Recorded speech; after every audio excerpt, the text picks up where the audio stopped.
pengajian kitab Safinatun Najah, pertemuan yang ke-10 tentang qada dan qadar, yang ke-9 Imam Asy'ari dan Imam Maturidi. Untuk pendapat Imam Asy'ari sudah saya terangkan pada pertemuan yang ke-9. Namun untuk lebih mudahnya memahami qada dan qadar, di sini saya analogikan tentang qada dan qadar. Misalkan Anda ingin membangun sebuah apartemen. Tentu Anda mempersiapkan segala sesuatunya sebelum membangun apartemen, termasuk menyiapkan arsitek untuk membuat gambar, atau Anda sendiri seorang arsitek membuat gambar sendiri. Membuat gambar sendiri ini namanya qada. Apartemen memang belum ada, tapi gambaran apartemen sudah ada. Baru setelah jadi apartemen, ini namanya qadar. Menurut pendapat Maturidi mengatakan qada itu ijadullah al-asya ala wifqi ilmihi ta'ala. Qada itu mewujudkannya Allah terhadap sesuatu sesuai dengan ilmu Allah di zaman azali. Akan al-qada ilmullah al-azali. Qada itu ilmunya Allah azali. Wal qadar ijadullah al-asya ala mewujudkannya terhadap sesuatu yang sesuai dengan ilmunya Allah. Wakila, dan pendapatnya Imam Asy'ari, qaulnya Imam Asy'ari ini yang masyhur ya. Tadi saya ulangi, kalau pendapatnya Imam Asy'ari, qada adalah iradannya Allah di zaman azali. Sedangkan qadar mewujudkannya Allah terhadap sesuatu sesuai dengan iradannya Allah di zaman azali. Sedangkan wakilah ini tadi, qada adalah ilmunya Allah di zaman azali. Sedangkan qadar mewujudkannya Allah terhadap sesuatu sesuai dengan ilmunya Allah di zaman azali. Jadi ada kemiripan. Jadi kalau Imam Asy'ari, qada itu qadim, sedangkan qadar hadis. Qada itu perencanaan, hadis pelaksanaan. Tapi kalau Imam Maturidi, qada dan qadar itu bimana iradah, kehendak Allah di zaman azali. Faslun makna la ilaha illallah. Adapun maknanya la ilaha illallah, itulah ma'budah, tidak ada yang disembah bihaqin dengan sebenarnya, fil wujudi dalam wujudnya, rupanya illallahu kecuali Allah. Pasal ini menerangkan miftahul jannah.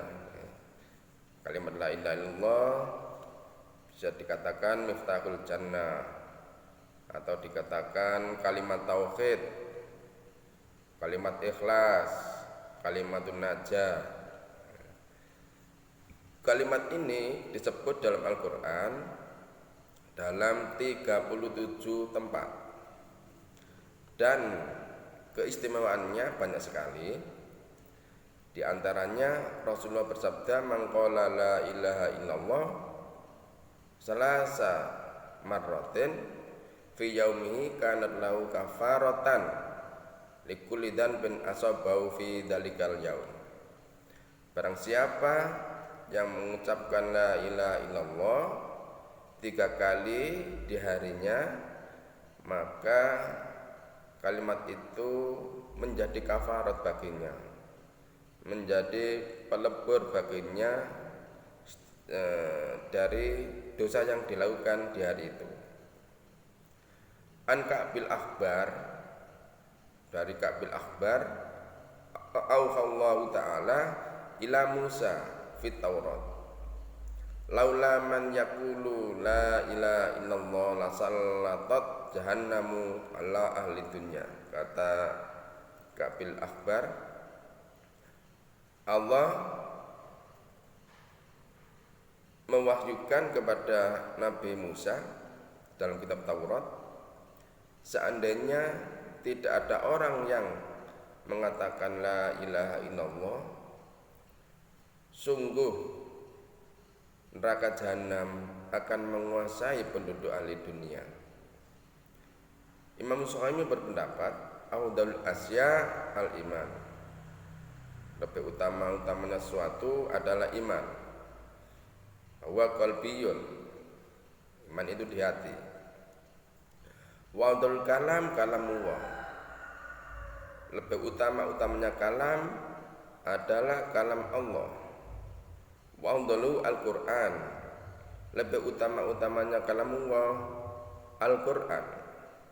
Wa afdalul kalam ba'dahu, adapun lebih utamanya kalam Allah sesudah Al-Qur'an, yaitu la ilaha illallah, kalimat la ilaha illallah.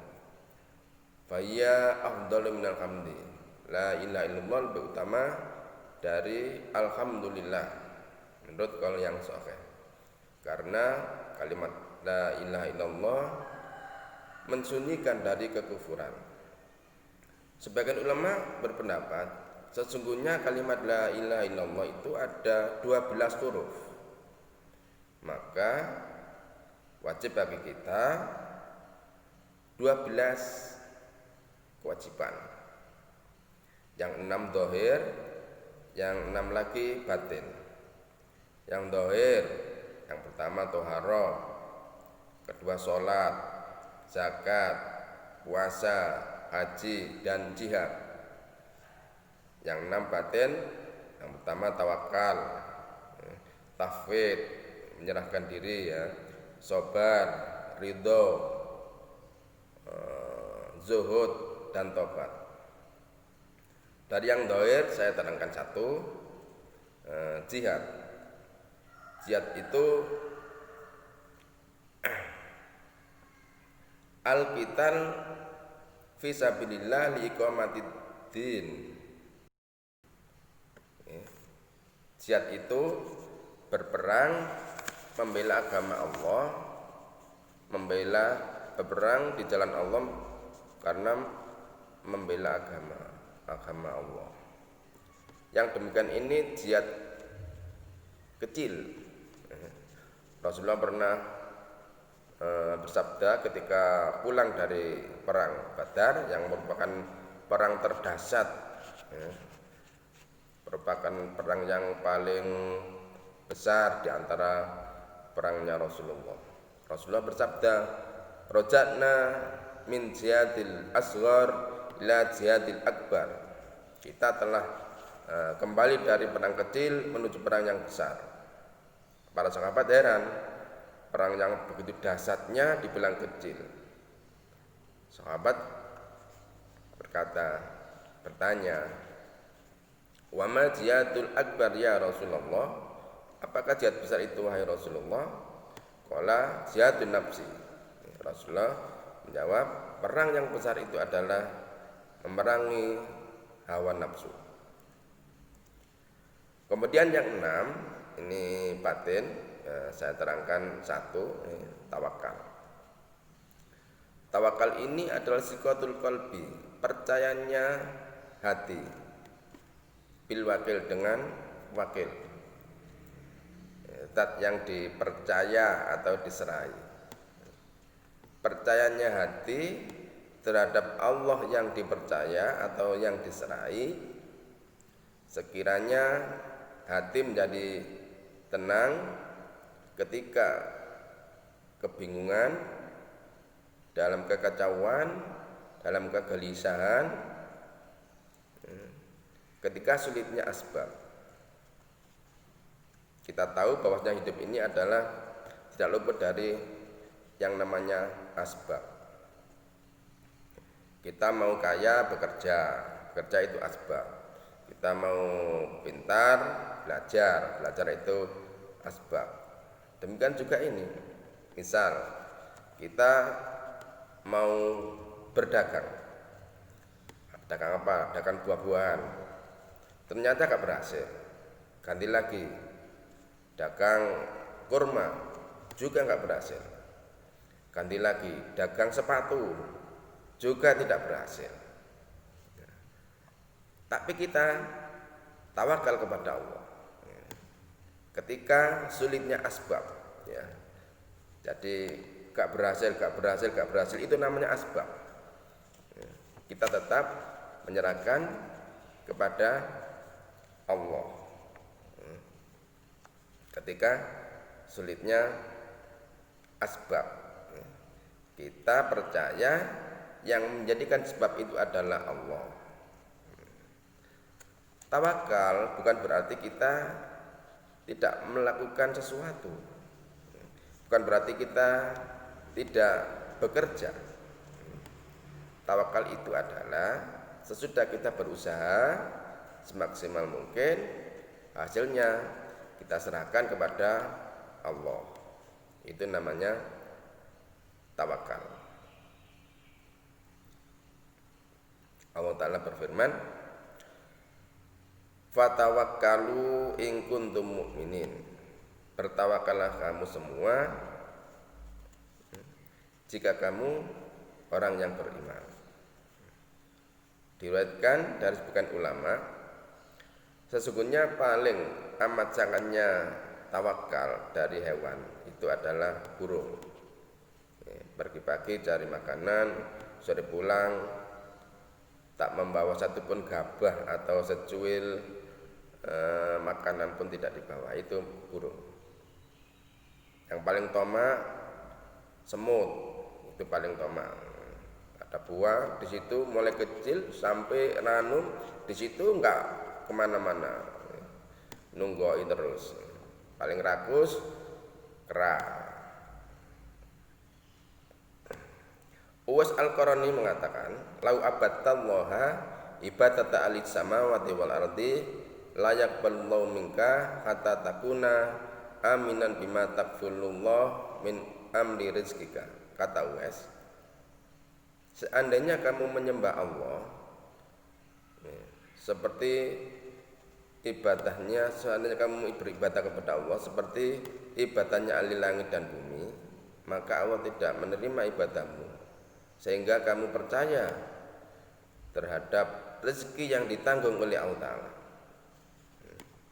dan kamu melihat jasadmu kosong karena ibadah kepada Allah. Ini artinya penting bagi kita semua iman kepada Allah, percaya kepada apa yang diberikan oleh Allah kepada kita, rezeki yang diberikan kepada kita.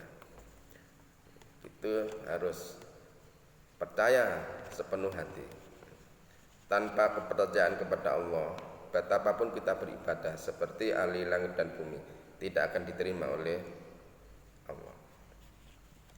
Kembali kepada lafaz la ilaha illallah.